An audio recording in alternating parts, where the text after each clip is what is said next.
There is fear in the community at the moment, and this is what we are trying to address. There is fear in the community that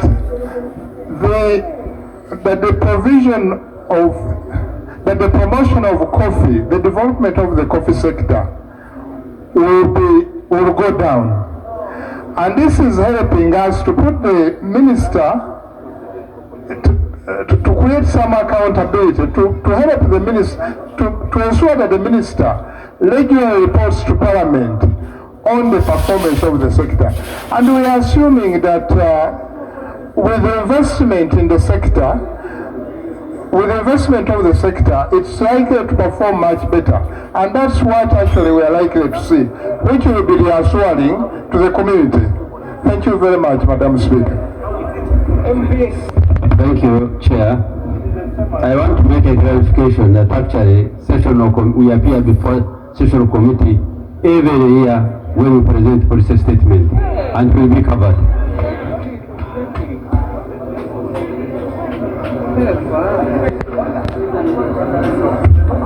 Honorable members, when you look at the Public Finance Management Act, Section 13, it requires every entity, every ministry to report on the financials and the physical performance of an entity whenever they are presenting the ministerial statement, the budget framework paper, and as members of Parliament, you should take responsibility in ensuring that you do your oversight role well.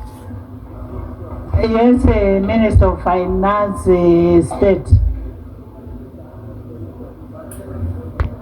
There are ways provided for already through which, if we want to check performance of the sector, we have all ways. We don't have to necessarily insert a clause in the law. Therefore, I want to invite my friend Dr. Kefa to concede, to withdraw his insertion. Thank you. Honorable Kwang.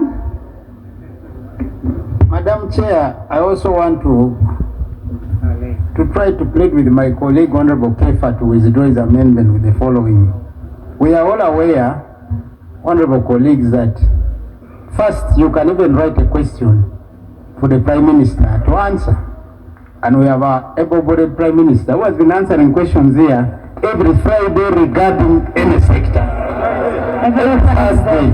So for that matter, why would you want to wait for a financial year and make a law which gives mandate for a full year for you to come here? Why don't you ask as when you want it? I thank every week. I thank Madam Chair. Honorable members. Madam Chair. Title. Madam Chair, we've supported the bill and we've agreed with everything. We request that for political reasons, because of the pressure we are facing, that this is allowed, at least because of the pressure that we are having on it. We cannot make a law depending on Honorable members. Title. I put a question that the title sounds part of the bill. Those in favor say and the contrary no. The ayes have it. Motion for resumption of the House. Honorable Minister. Madam Chair and honorable colleagues, I beg to move that the House do resume and the Committee of the whole House reports thereto. I put a question that the House resumes and the Committee of the whole House resumes reports thereto. Those in favor say and the contrary nay. The ayes have it.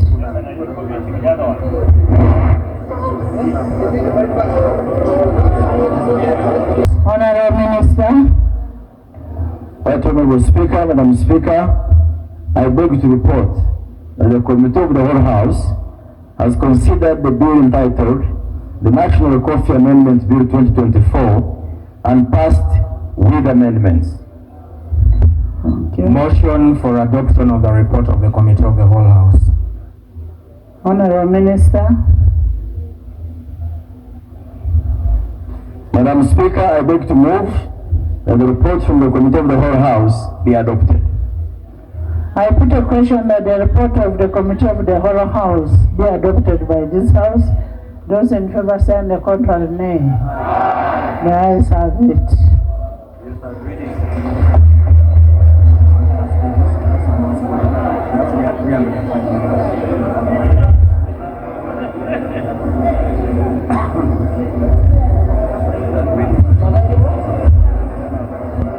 Bill's third reading, the National Coffee Amendment Bill 2024.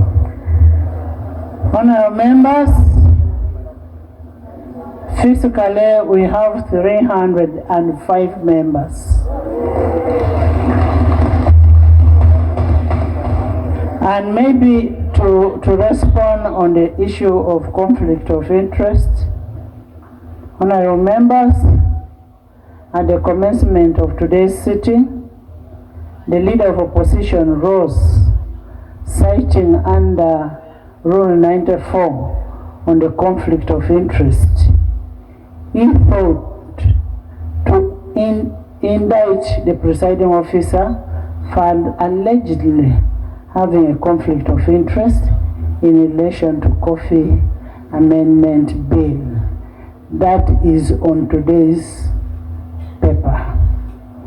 He also referred a statement that I apparently made upon which he imputed discrimination. From the onset, I wish to state I was quoted out of context. In any event, this house is a house of record. And being the custodian of the rules of procedure, and being the house of record, and if anybody thinks that I mentioned what the leader of opposition mentioned, I want to urge that member to bring a documentary evidence. Then I will be able to apologize to this country and to the persons who are affected.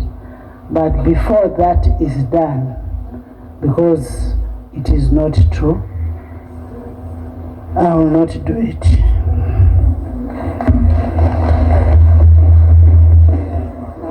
Honorable members,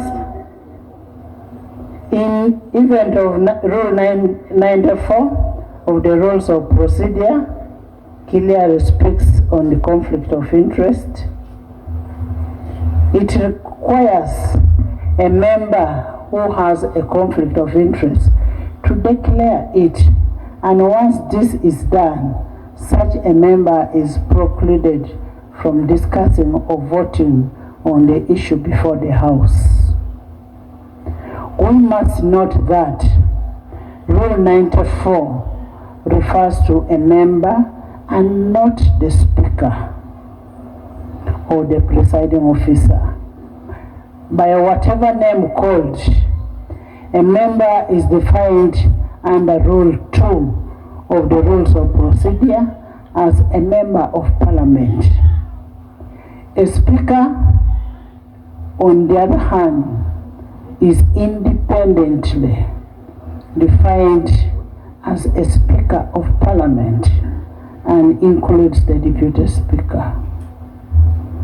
It is imperative to note that by command of Rule 77, the Speaker shall not be part of the debate, but may give guidance to the House on the matter before the House.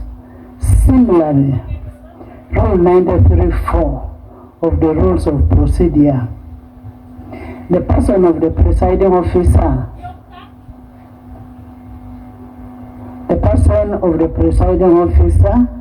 in Parliament or in committee shall have neither an original nor a casting vote. And if upon any question before the House, the votes are equally divided, the motion shall be lost. The Speaker or presiding officer shall not vote. As such, The rule is inapplicable to the Speaker because as part of Rule 77(1) and Rule 93(4), the Speaker is neither participates in the debate before the House, nor does she vote in any issue before the House. That is why under 94(4), the decision on whether a member fails to declare a conflict of interest is a sole preserve of the Speaker. In the circumstance, therefore, the cited rule, therefore, is inapplicable, which was cited by the Leader of Opposition, to the circumstance as to presented by the Leader of Opposition. I am not conflicted.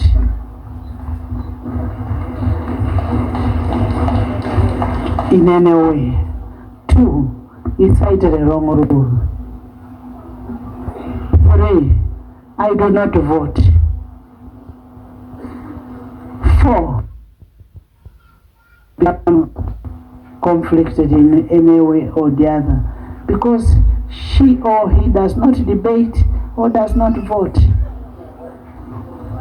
Where a vote ties, that vote is lost. So when we are debating in this House, let's debate with the logic. Honorable Minister.